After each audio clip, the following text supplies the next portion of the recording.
ఖమ్మం జిల్లా వేంసూరు మండలం పల్లెవాడ గ్రామంలో సెంటర్ ఫర్ డెవలప్మెంట్ యాక్షన్ సంస్థ 80,000 రూపాయలతో ఏర్పాటు చేసిన మంచినీటి చేతి పంపులను సిడిఏ కార్యదర్శి ఏఐసిసి రాష్ట్ర అధ్యక్షులు ఏనోష్ కుమార్ ప్రారంభించారు.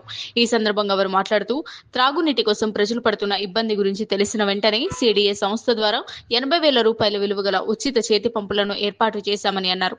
ఈ సందర్భంగా గ్రామస్తులు సిడిఏ సంస్థ ప్రతినిధులకు కృతజ్ఞతలు తెలిపి పూలమాలలతో ఘనంగా సన్మానించారు. ఈ కార్యక్రమంలో మీడియా సెల్ జిల్లా అధ్యక్షులు దాసరి డేవిడ్ రాజు, కల్లూరు మండల అధ్యక్షులు రెవరెండ్ తేళ్ల ఎబినేజర్, ప్రధాన కార్యదర్శి జాన్ పరంజ్యోతి, ఏఐసిసి నాయకులు నాచుముత్తి సుందర్రాజు, పాస్టర్ మోదుగు ఓనేసిం, గ్రామస్తులు, మహిళలు పాల్గొన్నారు.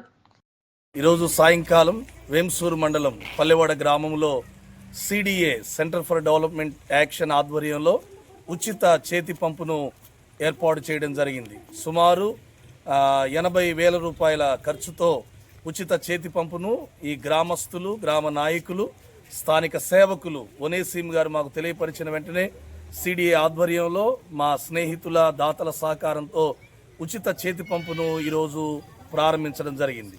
ఈ ప్రాంత ప్రజలకు ఇది ఉపయోగకరంగా ఉండాలని కోరుకుంటున్నాం. సహకరించిన ప్రతి ఒక్కరికి ప్రభు పేరిట ధన్యవాదాలు. Thank you. God bless you.